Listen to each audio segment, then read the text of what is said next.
Shalom saudaraku yang diberkati Tuhan. Pada saat ini kita telah tiba pada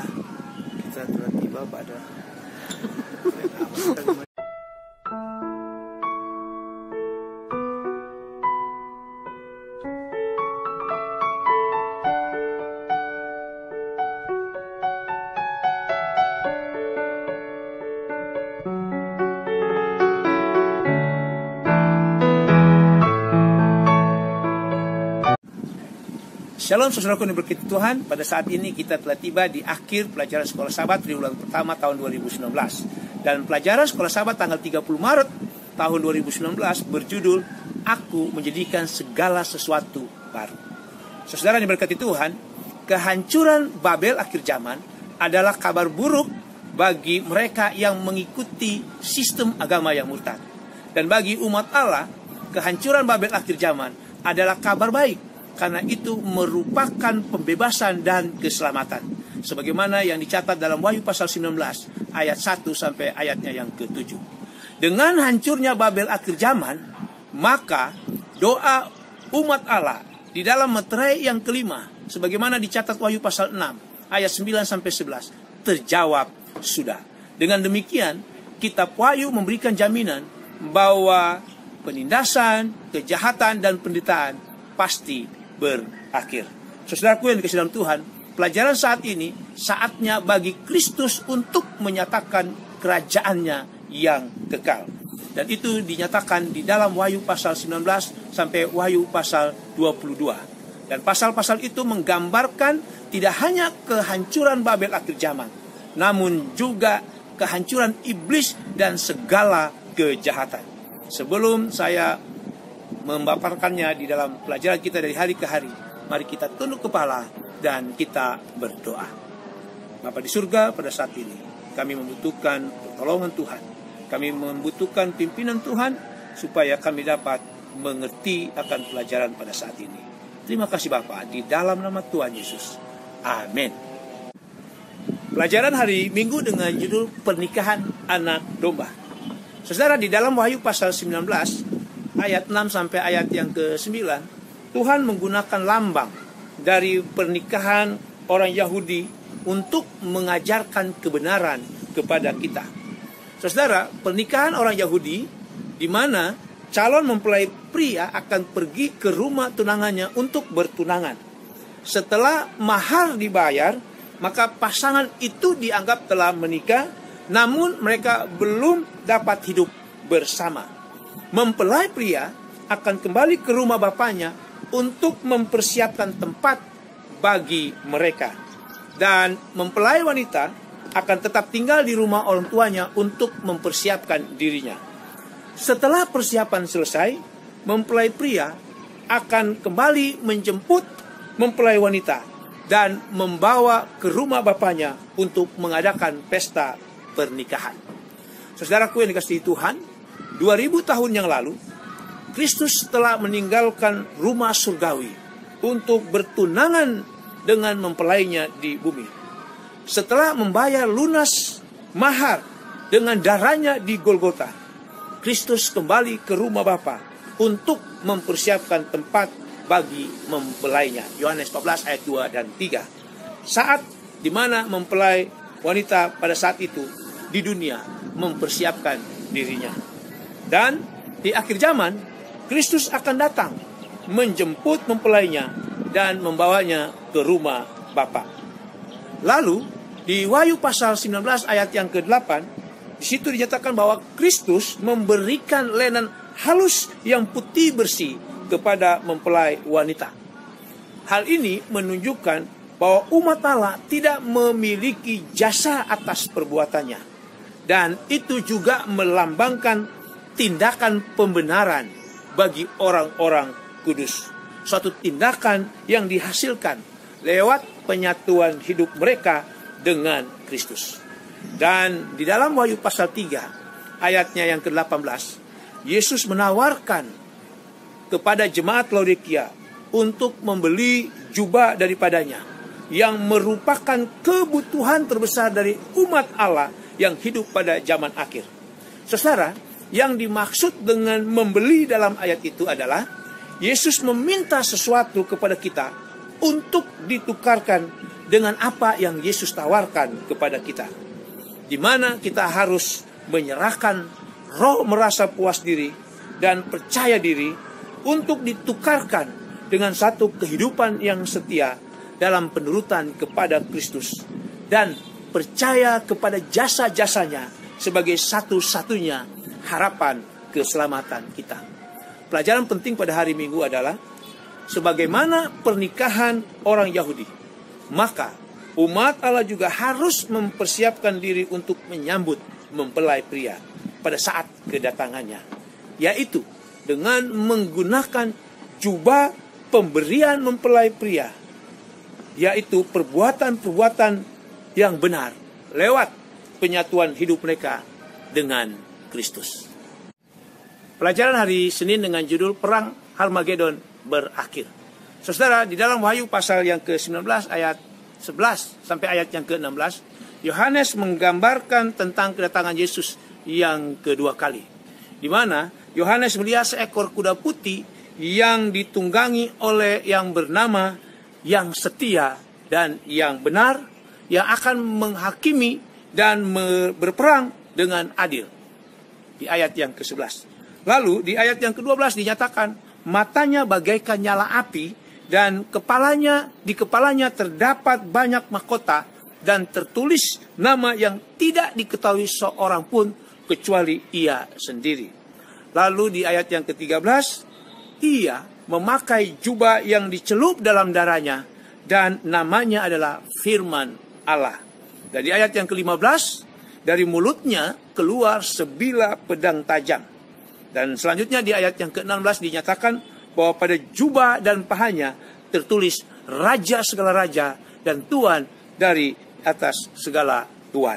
Dan di ayat yang ke-14, kembali di ayat yang ke-14 dinyatakan bahwa pasukannya menunggangi kuda putih dan memakai lenan putih bersih. Saudaraku yang dikasihi dalam Tuhan, inilah gambaran akhir daripada perang Armagedon. Sebagaimana Yesus telah mengalahkan iblis di surga, mengalahkan iblis di padang gurun, dan mengalahkan iblis di salib, maka Yesus juga pasti mengalahkan iblis pada saat kedatangannya yang kedua kali. Sebagaimana dicatat dalam Wahyu pasal 19, ayat 19 sampai ayat yang ke-21 untuk mengakhiri perang Armagedon. Dan kemenangan itu juga dicatat oleh Rasul Paulus di dalam 2 Tesalonika pasal yang pertama ayat 7 sampai ayat yang ke-10.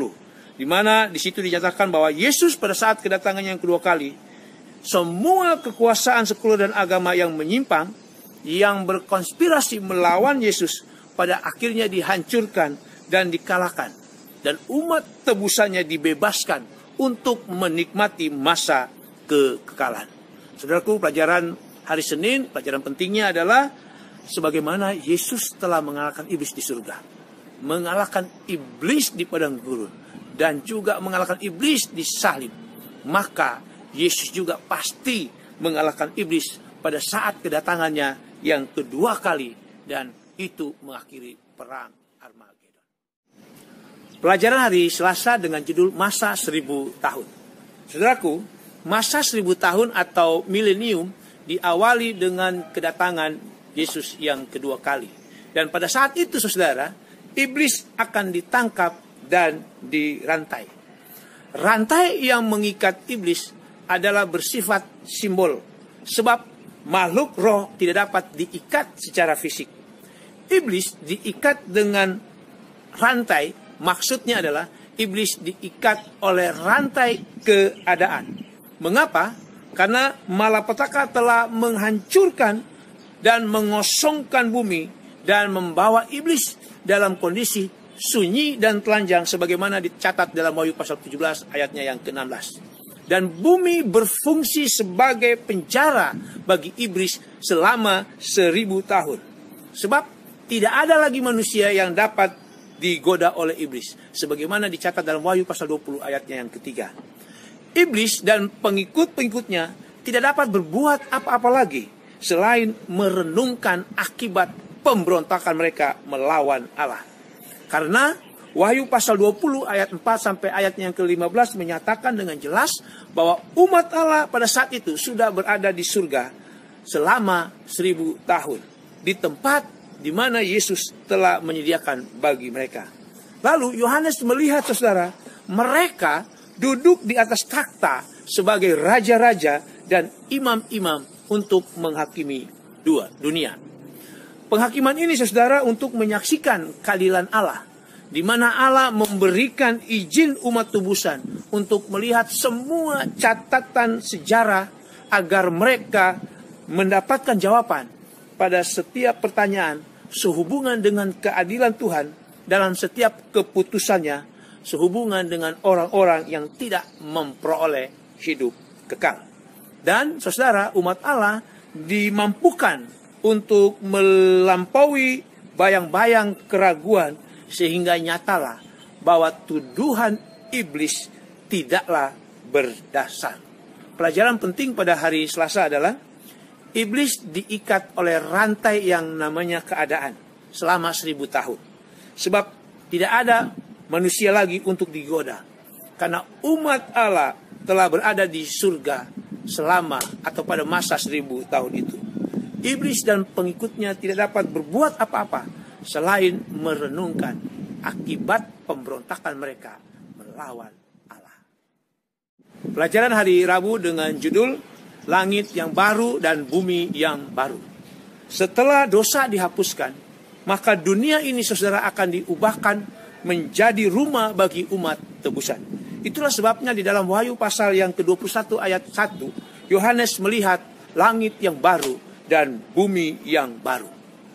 Saudara, langit yang baru dan bumi yang baru menunjuk pada sesuatu yang baru dari segi kualitas, bukan dari segi keaslian atau waktunya.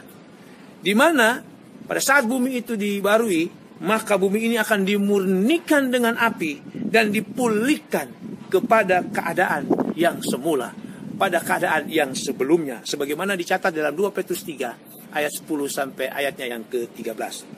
Saudara, hal yang menarik yang dilihat oleh Yohanes di dunia baru adalah tidak adanya laut yang menjadi simbol perpisahan dan penderitaan, sebagaimana yang dirasakan oleh Rasul Yohanes di Pulau Patmos. Jadi, itu berarti bahwa dunia baru tidak akan ada kesukaran dan penderitaan. Satu kehidupan yang bebas dari penderitaan, bahkan kematian. Karena kehadiran Allah memberikan jaminan pembebasan dari penderitaan. Tidak ada air mata, kematian, kesedihan, tangis, dan sakit oleh karena akibat dosa. Sebagaimana dicatat dalam Wahyu pasal 21 ayatnya yang keempat. Saudara, dengan dihapuskannya dosa, maka semua yang ada di dalam ayat yang keempat itu tidak akan ada lagi. Inilah, saudara, pengharapan mulia yang dijanjikan kepada kita di dalam Kristus. Sebuah pengharapan yang dimeteraikan dengan darahnya. Saudara, pelajaran penting pada hari Rabu adalah langit yang baru dan bumi yang baru menunjuk pada sesuatu yang baru dari segi kualitas, bukan pada segi keaslian ataupun waktunya. Dan bumi ini atau planet ini dimurnikan dengan api dan dipulihkan kepada keadaan yang semula. Pelajaran hari Kamis judulnya Yerusalem Baru. Saudara, di ayat selanjutnya dalam Wahyu pasal 21 ayat 9 sampai 21, Yohanes menggambarkan ibu kota daripada dunia baru, yaitu Yerusalem baru, yang merupakan pengantin perempuan dari mempelai anak domba, sebagaimana dicatat dalam Wahyu pasal 21 ayat 9 dan ayatnya yang ke-10. Saudara, kota Yerusalem dikelilingi oleh tembok yang tinggi dan memiliki atau mempunyai 12 pintu gerbang di tiap-tiap sisinya, sebagaimana dicatat ayat yang ke-13. Sehingga orang dapat masuk dari setiap pintu gerbang. Ini menunjukkan cakupan universal daripada kota Yerusalem baru itu. Selanjutnya, kota itu digambarkan sebagai bujur sangkar sempurna karena ukurannya adalah 12.000 stadia panjangnya, lebarnya, dan tingginya. Lalu ukuran temboknya adalah 144.000 stadia ataupun hasta. Dan terbuat daripada permata yaspis, dan kota tersebut terbuat daripada emas. Itu terdapat di dalam ayat yang ke-17. Dan itu melambangkan kesempurnaan jumlah seluruh umat Allah yang diselamatkan. Saudara, dalam perjanjian lama, tempat kudus digambarkan sama dengan bujur sangkar sempurna tersebut. Saudara bisa baca di dalam 1 Raja 6 ayat yang ke-20. Dan dengan demikian, Yerusalem baru berfungsi bukan hanya sebagai bait suci, tetapi juga sebagai tempat yang maha kudus. Saudara, di dalam bait suci di dunia, hanya imam-imam besar saja yang dapat memasuki tempat yang maha kudus. Tetapi di Yerusalem baru, Allah memberikan kesempatan kepada semua umat tebusannya. Lalu di dalam Wahyu pasal 22 ayat yang pertama, ada gambaran penting daripada Yerusalem baru, yaitu adanya air sungai kehidupan yang mengalir dari takhta Allah. Dan di kedua sisi sungai tersebut ada pohon kehidupan yang berbuah tiap-tiap bulan.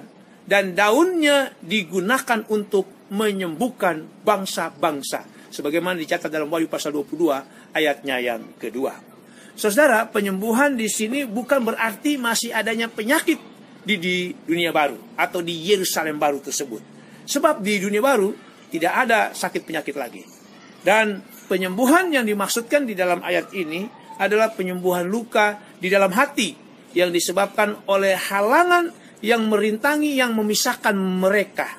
Sehingga Allah menyatukan mereka menjadi satu keluarga, yaitu keluarga Allah, anggota keluarga Allah. Pelajaran penting pada hari Kamis adalah Yohanes menggambarkan Yerusalem baru sebagai tempat yang maha kudus yang Allah berikan kepada semua umat tebusan, dan Allah menyatukan mereka menjadi anggota keluarga Allah untuk selama-lamanya. Inilah yang menjadi pelajaran kita pada Sabat ini.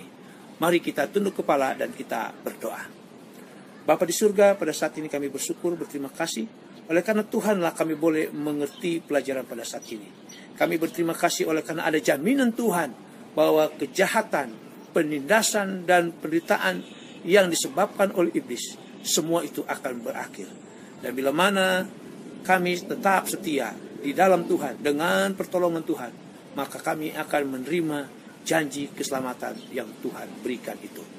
Bapa di surga memberkati kami semua, memberkati para pemirsa yang menyaksikan tayangan video ini dimanapun mereka berada. Inilah seluruh kami Bapa, di dalam nama Tuhan Yesus. Amin. Ya. Many nights we prayed with no proof anyone could hear. In our hearts a hopeful song we barely understood. Now we are not afraid, although we know there's much to fear. We were moving mountains long before we knew it could. There can be miracles when you believe. No hope is frail, it's hard to kill. Who knows what miracles you can achieve? When you believe, somehow you will. You will when you believe. In this time of fear, when prayer so often proved in vain, hope seems like the summer's bird to swiftly flown away. Yet now I'm standing here with heart so full I can explain, seeking faith and speaking words I never know I said. There can be miracles when you believe. No hope is frail, it's hard to kill. Who knows what miracles you can achieve?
Nahita basta